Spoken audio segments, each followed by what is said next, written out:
Hola amigos, una semana más tenemos otro vídeo con vosotros. Vamos a dejar también un poquito al margen el tema del Mar Menor y vamos a centrarnos en otro tipo de conversaciones. Vamos a conversar con Ramón Salaverría Aliaga, que es decano de periodismo de la Universidad de Navarra y nos va a hablar un poco sobre el periodista y el periodismo. Una profesión que últimamente no anda muy boyante y que, como él nos dirá luego en la entrevista, pues un poco buscando su identidad apropiada. Espero que os guste. Salimos un poco de la dinámica de siempre y nada, os digo lo mismo. Si os gusta, darle al me gusta y suscribiros y no os canso. Enseguida estoy con vosotros, pero en la entrevista. Hasta luego.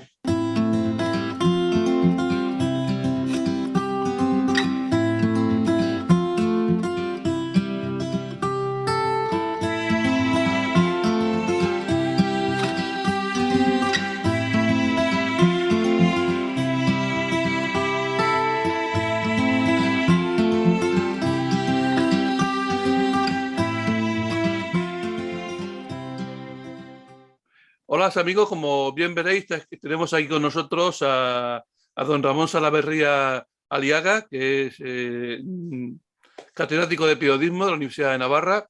Don Ramón, gracias por estar con nosotros esta tarde. Un gusto. Bien, pues hoy me gustaría que la gente, bueno, con su ayuda, conociéramos un poquito más de lo que es el periodismo y al periodista. Porque, bueno, a mí personalmente en los últimos años he estado muy cercano a medios de comunicación y, bueno, he conocido a algunos periodistas, otros que no lo son, pero que hacen funciones de... Y entonces, usted como profesional y persona que se dedica a la docencia en una facultad de comunicación, ¿qué es básicamente un periodista? Para empezar de alguna manera. Bueno, un periodista es un profesional que cumple un servicio para la sociedad.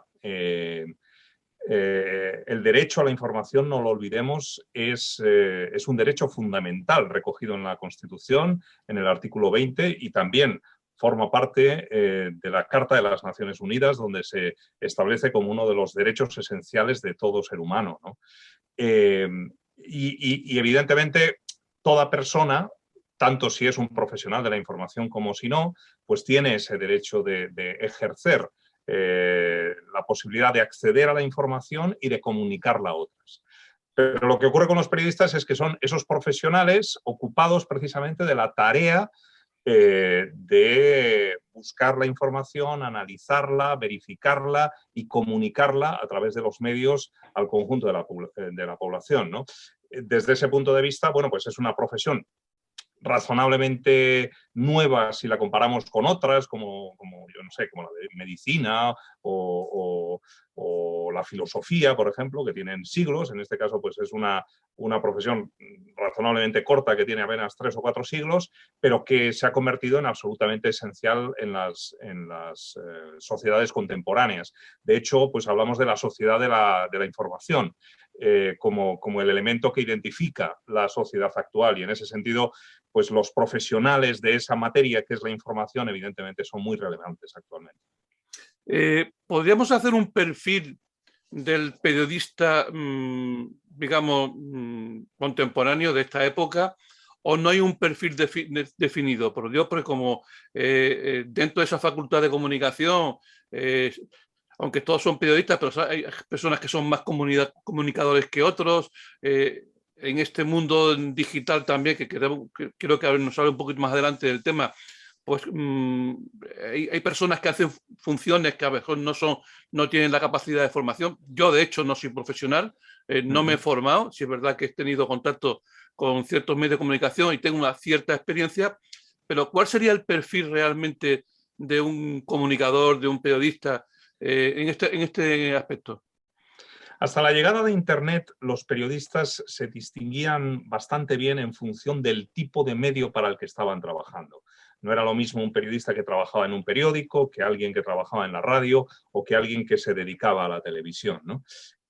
cada uno tenía pues sus propias herramientas, sus lenguajes, sus ritmos de trabajo. No era lo mismo pues trabajar en una agencia de noticias donde pues la actualidad es inmediata que trabajar en una revista donde pues uno puede estar haciendo informaciones una vez por semana, ¿no? Con mayor profundidad, pero con una periodicidad más larga, ¿no? Entonces, el principal cambio, yo creo, puesto que la pregunta que me hacías, Paco, era sobre la situación actual, yo creo que ha sido una transformación general del perfil de los periodistas hacia una creciente polivalencia y también hacia una interdisciplinariedad, en el sentido de que ahora ya no encontramos esos periodistas que se distinguen por los medios, sino que Internet precisamente ha propiciado que los periodistas pues tengan que desarrollar capacidades que tienen que ver con la escritura, con la imagen, con la locución, con la edición gráfica, porque todas esas disciplinas habitualmente forman parte de la actividad periodística, ¿no? Entonces podemos decir que ahora los periodistas son como más polivalentes, ¿no? Tienen una diversidad de responsabilidades más grande, pero en definitiva su actividad sigue siendo en esencia lo mismo, ¿no? Acceder a la información, identificar la información que es relevante, que puede ser interesante para un público, comprobarla, darle una forma que sea atractiva y fácilmente comprensible para el público y finalmente ponerla a disposición a través de los medios. Eso es lo que no ha cambiado. Bueno, siguiendo un poco con el tema de formación, por llevar una norma y luego ya distribuir de otra manera. Bueno, yo cuando contacté con usted dije que bueno, conocía gente de este ámbito, había conocido incluso alumnos y hijos de compañeros que estaban trabajando en estudiando en alguna facultad. Y entonces me ha chocado que en algunas facultades, no en todas, pero en algunas, pues una materia parecida a la ética o a la ética profesional o deontológica no se imparte. ¿A qué puede ser debido eso? ¿O es que no tiene por qué ser, digamos, una asignatura para ser impartida en una profesión como es el periodismo? A ver, la ética forma parte indivisible de la actividad periodística, porque en la medida en que alguien está comunicando una información, esa información ha de hacerse, ha de elaborarse en función de una serie de criterios éticos. Es una actividad que se realiza con responsabilidad pues en este caso, hacia la ciudadanía, ¿no?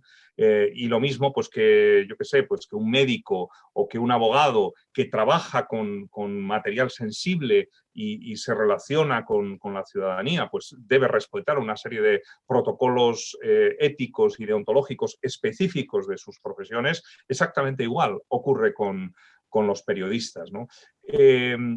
También yo soy partidario de entender que la ética no puede entenderse como una cuestión aislada.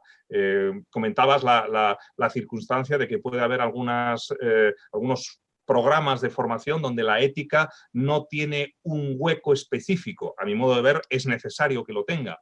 Pero me parecería lo más importante de todo es que tanto si tiene como si no tiene ese hueco específico, la ética forme parte de los debates y las reflexiones constantes que se hacen en clase, porque este es el tipo de cuestiones que son necesarias cuando uno está formando a futuros periodistas, que se den cuenta de que aquello que están haciendo tiene una trascendencia pública, puede incidir en, pues no sé, en la intimidad, en el buen nombre, en la reputación de otras personas y, por tanto, eso exige un comportamiento ético, un comportamiento responsable y ese tipo de reflexión no es que deba estar en una sola asignatura, sino que forma parte desde el primer minuto hasta el último de una carrera de periodismo. No, evidentemente, desde ese punto de vista es lo mejor, porque ya digamos en la formación de la persona, no solamente en una parte de esa formación. Por experiencia muy cercana, sí es verdad que desde el año 2008 para acá hemos tenido pues, una crisis económica bestial que ha afectado a todas las profesiones, yo creo que prácticamente a todo el mundo por igual, y recientemente la pandemia.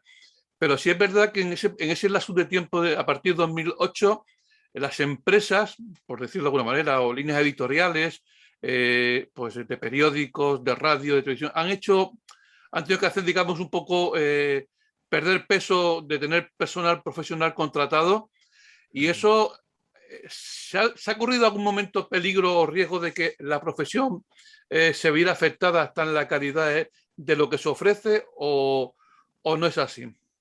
No, claramente se ha visto afectada. De esto no hay ninguna duda.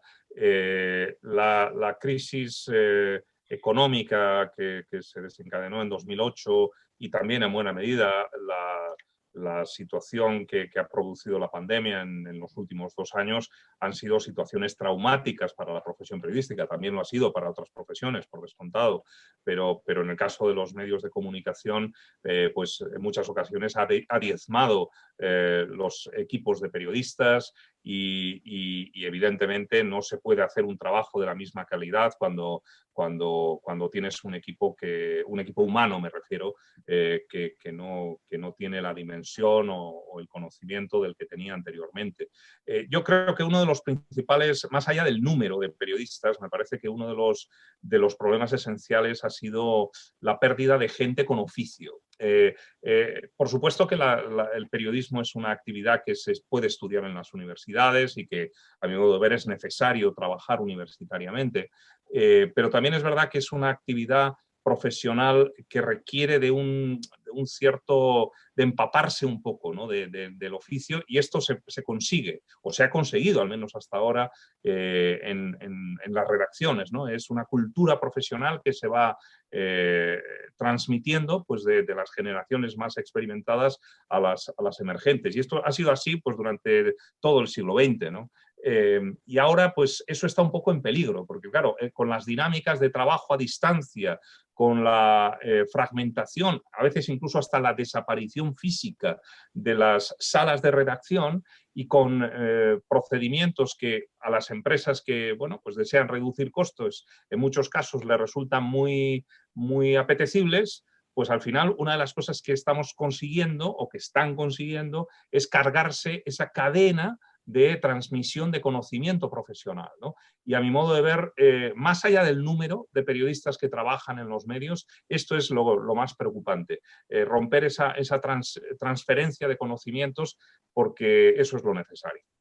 Sí, no, además, por desgracia, ha pasado en otras profesiones, en otro tipo de trabajos donde se ha cortado esa experiencia y se ha dejado gente con menos experiencia, por decirlo de una manera un poco más fina, y entonces evidentemente se nota. A esto le podemos también sumar la aparición, el tema digital, periodistas digitales, porque no es lo mismo ser comunicador en radio o en televisión que periodista en una redacción, ¿no, Ramón? A ver, en el trabajo periodístico hay un componente de dominio de los lenguajes, el lenguaje escrito, el lenguaje audiovisual, el lenguaje sonoro, y dominar esos lenguajes, saber expresarse con claridad y atractivo en cualquiera de esos contextos comunicativos es un tipo de destreza que se requiere en los periodistas. Y se requiere también en eso que llamamos los comunicadores en general. Pero hay algo específico de los periodistas que no entra dentro del terreno o mejor dicho, que los comunicadores no han trabajado adecuadamente, que es precisamente la fase o los elementos que tienen que ver con la investigación, el análisis, comprobación y comunicación adecuada de la información. Eso es lo que no hacen los comunicadores. Los comunicadores en muchas ocasiones lo que se hacen es valerse de los contenidos desarrollados por otros para exponerlos de una manera, pues, en fin, atractiva, interesante, entretenida, pero les falta, digamos, el trabajo de calzarse las botas, acudir a la información, entender cuál es el asunto adecuadamente, elaborar esa investigación, en muchas ocasiones incluso someterse a riesgos, porque muchos periodistas, especialmente los reporteros en zonas de conflicto, pues tienen un trabajo enormemente arriesgado, y ese tipo de cuestiones no corresponden a eso que llamamos así genéricamente comunicadores. Los comunicadores en ese sentido pues hacen un poco un trabajo pues con las manos limpias, no se ensucian porque bueno, pues se valen de lo que otros han hecho por ellos, ¿no? Entonces, me parece que un periodista completo debe tener las dotes de magnífico comunicador, y hay excepcionales periodistas que tienen unas dotes de comunicación magníficas, pero a eso suman otro elemento que a eso que llamamos los comunicadores no tienen, que es saber identificar la información relevante y trabajarla con profesionalidad. Y me imagino que esto tendrá mucha relación que ver también que pues, esos profesionales que, por ejemplo, están en un medio de comunicación como en la radio y en un momento determinado dejan de trabajar en la radio y se van a la redacción de un periódico o van a un digital. Es un poco, me imagino que sea un poco también por evolucionar dentro de su carrera, ¿no? O es un poco por ir conociendo.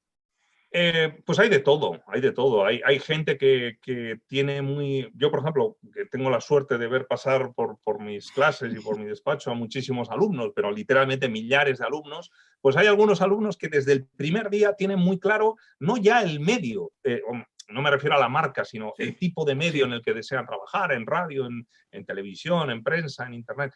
Tienen claro el medio, pero incluso hasta tienen claro cuál es el tema especializado sobre el que desean trabajar. Y hay algunos periodistas que desde el primer día lo anuncian y terminan efectivamente ejerciéndolo, ¿no?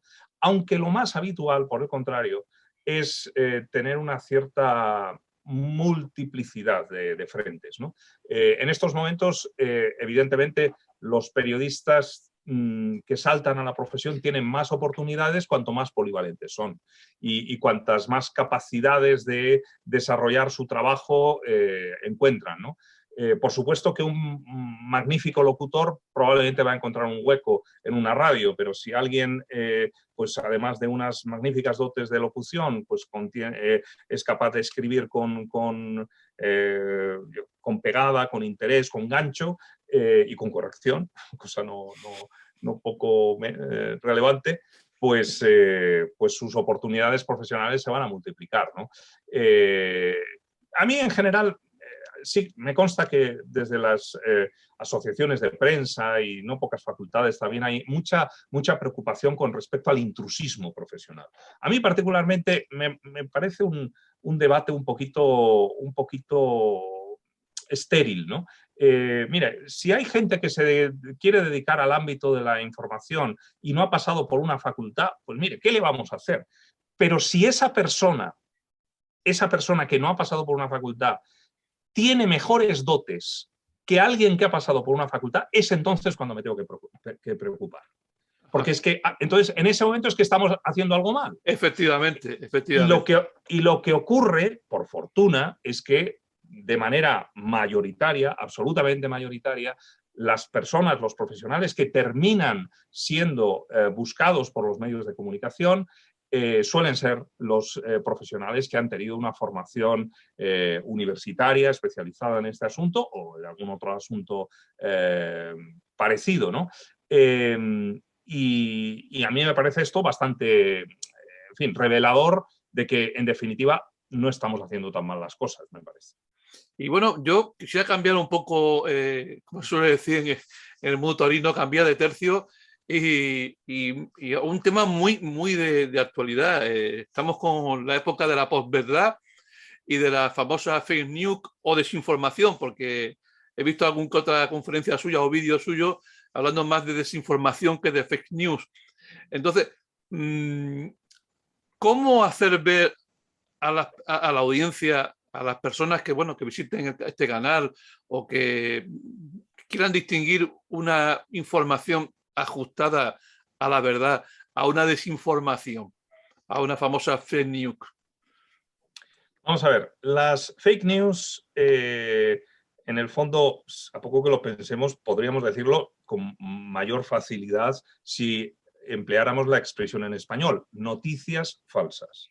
Bien, esta es mi primer rechazo ante el término. ¿Por qué demonios tenemos que estar hablando en inglés cuando nos van a entender mejor si lo decimos en español? Yo suelo decir a mis alumnos que es mucho más importante que te entiendan en Huesca que en Wisconsin. Y parece que a veces estamos siempre pensando en alguien que hipotéticamente nos va a escuchar en Wisconsin cuando quien realmente nos suele escuchar es alguien que está en Huesca, ¿no? Entonces, eso lo primero. Lo segundo, que si hablamos de noticias falsas, implícitamente estamos circunscribiendo el problema al ámbito de los medios de comunicación y de los periodistas. Y a poco que miremos a la realidad, nos damos cuenta de que el ámbito de las mentiras y el ámbito de las fabricaciones públicas pues trasciende a los medios. Por supuesto que los medios forman parte de ese problema, pero no son los únicos responsables, ni siquiera los principales. Con lo cual, esto es un pequeño señuelo que yo creo que a algunos les viene particularmente bien, porque parece que es un problema de periodismo, de noticias, cuando en realidad yo creo que son ellos mismos en muchas ocasiones los que deberían mirarse al espejo en lo que se refiere con la desinformación. La gente tal vez está, bueno, ¿y de quién estar hablando? Pues estoy hablando de los políticos, estoy hablando de las plataformas digitales, estoy hablando de todos esos que se están lucrando lucrando o beneficiando de una circunstancia pues bastante nociva para el conjunto de la sociedad, que es la diseminación absolutamente masiva de contenidos desinformativos. Y parece que, bueno, este es un asunto que es responsabilidad de los medios, por lo tanto, algo tendrán que hacer para mejorar, ¿no? Bien, y la pregunta era ¿cómo podemos identificarlas? Bueno, la verdad es que algunos contenidos desinformativos pues son bastante chuscos y bastante fáciles de identificar, pero en el sentido de que, bueno, pues son cosas inverosímiles, ¿no? Y yo estoy convencido de que hay gente que las comparte a sabiendas de que son falsas, pero como lo ven como algo como muy excepcional o incluso que se alinea con sus posiciones ideológicas, mira, yo, aunque sea falsa me da igual, porque yo esto lo comparto, ¿no? Bueno, pues una de las cosas que uno se puede hacer para identificar eso es no compartirlo, directamente no compartir. En este sentido, las medidas de profilaxis contra la desinformación son bastante similares a las que podemos seguir en relación, por ejemplo, con la pandemia, ¿no? Hay que actuar con mascarilla. No podemos hacerlas circular de manera indiscriminada, porque en muchos casos los principales vectores de la desinformación, una vez que ésta ha sido inoculada por terceros en la red, somos todos y cada uno de los ciudadanos. Sí, no, hay veces que le llega a uno, bueno, no, a lo mejor no es el ejemplo más adecuado, pero a lo mejor le llega a uno un meme de hace 3 años y dice, oye, pero si esto ya es un meme, esto no tiene soporte, ¿no? Y lo sigue recibiendo, ¿no? Ocurrió, por ejemplo, durante la pandemia, esto es lo que llamamos nosotros, los que nos dedicamos a estudiar estas cosas, una desinformación por descontextualización. Entonces, tú te encuentras una fotografía, ¿no? Por ejemplo, pongamos por caso, de una serie de ataúdes, ¿no? Entonces, resulta que esa fotografía, si uno la busca en la red, si contrasta de dónde salió, la ve colocada, es una fotografía de hace 4 o 5 años que procede y esto es real, estoy poniendo un ejemplo real, el momento en el que en las costas de Lampedusa, en Italia, pues estaban llegando inmigrantes subsaharianos por mar y muchos de ellos lamentablemente murieron en el Mediterráneo. Y los servicios de rescate, cuando estaban llegando esas víctimas mortales, pues lo que hicieron fue colocar una serie de ataúdes para recoger esos restos mortales. Bueno, pues entonces, durante la pandemia, hubo alguien que dijo, mirad la cantidad de ataúdes que están guardados debajo de un hangar o debajo de no sé dónde, en un hospital, preparados para los miles de muertos que va a haber. Bueno, la foto es cierta, quiero decir, la foto no ha sido trucada, porque también podría haber ocurrido que fuera trucada, es una foto real, pero es una foto descontextualizada. Basta mirar por esa foto a través de, o sea, tratar de localizar esa fotografía a través de sistemas de búsqueda y uno encuentra que esa fotografía no puede ser en el contexto que se nos está indicando porque es una fotografía que ya existía 3 o 4 años atrás y por tanto no puede ser una fotografía de la pandemia, tiene que ser anterior. Este tipo de cuestiones pues son bastante comunes, desgraciadamente.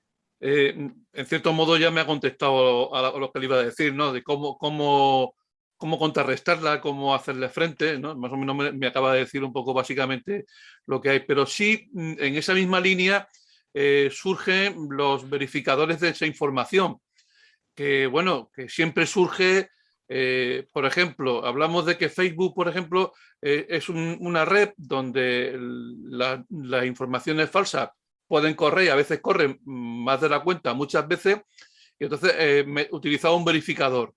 Ese verificador es de confianza, lo tiene que meter la misma empresa, debería ser empresa ajena. ¿Cómo va este tema de la verificación, de las plataformas de verificación? A ver, las plataformas de verificación son una iniciativa que se han popularizado razonablemente en los últimos 5 años más o menos, aunque algunas de las pioneras ya tienen más de 10 años. Y son iniciativas que lo que hacen es profundizar en una de las etapas del trabajo periodístico, porque no hay que olvidar que en toda actividad periodística hay un proceso inicial de acceso y verificación de la información, o debería haberlo, ¿vale? Por lo tanto, quizá precisamente porque esos procesos pues, no se han demostrado todo lo profesionales que deberían ser, y porque por otra parte, efectivamente, hay una gran cantidad de contenidos desinformativos que están llegando de entornos ajenos al ámbito del periodismo, ¿vale? Pues han encontrado un territorio específico. Claro, esas plataformas son muy pocas en comparación con el número de medios periodísticos existentes. En España, nosotros hemos hecho alguna investigación al respecto, medios digitales activos en este año 2021 hay prácticamente 3.000, 2.874 a partir del estudio que hemos hecho. Casi 3.000. Plataformas de verificación hay 5. Claro, es lógico, por tanto, que la diversidad temática e ideológica que encontramos en los medios digitales sea mucho más amplia de la que encontramos en las plataformas de verificación, ¿vale? Me parece que la clave no es si son fiables o no son fiables. La clave es analizar sus procedimientos, sus métodos de trabajo. Tú no puedes descalificar a alguien por el hecho de que piense A o piense B, sino, en todo caso, la crítica puede, me parece lo justo, puede existir en la medida en que los protocolos que está utilizando son consistentes o dejan de serlo. Si no son protocolos consistentes en los procedimientos de verificación, ahí, pues evidentemente, cabe la posibilidad de decir, oiga, usted no está haciendo un trabajo adecuado. Pero descalificar a alguien porque yo piense B y él piense A y está haciendo un trabajo de verificación sobre asuntos que interesan a A, pues a mí me parece algo enormemente respetable. No, y eso muchas veces, el simple hecho de tener, como usted bien dice, un tipo de pensamiento ideológico y personas que no hacen el esfuerzo, digamos, un poquito más allá, donde se limitan a ver lo que sean los medios afines a su ámbito ideológico, sin hacer el esfuerzo de pensar o intentar conocer otros medios diferentes para ver realmente, porque la verdad sea dicha, se puede plantear la misma verdad de diferente modo y a lo mejor por los dos medios me hago una visión mucho más real de la verdad. Así es. Uno de los fenómenos analizados en el contexto actual del consumo de información es lo que se llama las cámaras de eco. Las echo chambers, las cámaras de eco. ¿Qué es una cámara de eco? Bueno, pues se ha verificado que hay un comportamiento gregario por parte de la mayor parte de la ciudadanía, por todos nosotros en realidad, y es que tratamos de buscar aquellas voces, aquellos medios que se alinean con nuestro propio pensamiento. Y en cambio rechazamos, rehuimos aquellas otras fuentes, aquellas otras voces que desafían nuestro planteamiento. Pensemos, por ejemplo, si estamos presentes en las redes sociales, ¿por qué seguimos a alguien y por qué dejamos de seguir a otros? ¿No? ¿Por qué seguimos a alguien? Porque piensa como yo. ¿Y por qué no sigo a fulano o he dejado de seguirlo? Pues porque, en fin, abomino de lo que dice o ha cambiado de chaqueta, ¿no? Entonces, claro, cuando este es el planteamiento, la idea de que solo deseo escuchar aquello que me está dando la razón, Houston, tenemos un problema. Porque esto es lo que está generando la polarización ideológica, esa creación de cámaras de eco donde uno se escucha a sí mismo o escucha voces muy parecidas a la suya y en cambio no escucha los argumentos que pueden tener otros, que evidentemente en algunos casos tendrán razón y en otros casos estarán absolutamente confundidos. Pero en cualquier caso yo creo que el principal problema que tenemos todos es que hemos dejado de lado la necesaria capacidad de escuchar. No sabemos escuchar. Pues me parece, don Ramón, que vamos a dejarlo de escucharlo a usted, pero no porque no estemos a gusto, sino porque el tiempo nos va apremiando. Entonces, me gustaría, para finalizar ya, he querido hacer un resumen un poco de todo general. En poco más de 35 minutos no se puede tampoco hablar mucho, pero me gustaría que, bueno, para finalizar, nos hablara un poco de cómo cree, con su experiencia profesional, ya desde el ámbito de la formación de periodista, de lo que conoce, lo que ha visto, hacia dónde se dirige el periodismo, hacia dónde va, qué le espera. Bueno, en estos momentos es una profesión con una crisis de identidad, evidentemente hay una crisis en los modelos de negocio que están condicionando todo, pero no solamente es una cuestión de sostenimiento económico de los proyectos periodísticos. Yo creo que también es una especie de necesidad de reflexión de cuál es nuestra misión como periodistas en el ámbito de la sociedad. Hay muchos medios de comunicación y muchos periodistas que han caído en un planteamiento absolutamente de hooligan,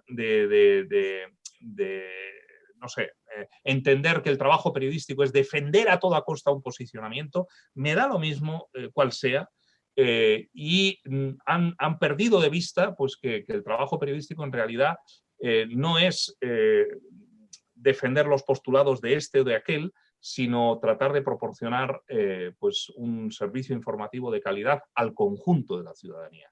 Yo creo que esta es nuestra crisis de identidad fundamental y el contexto de las redes sociales no ayuda nada a recuperar ese planteamiento inicial, pero yo soy un optimista irredento, de modo que confío que las cosas mejoren y desde luego en lo que a mí respecta desde la universidad voy a trabajar en ese sentido.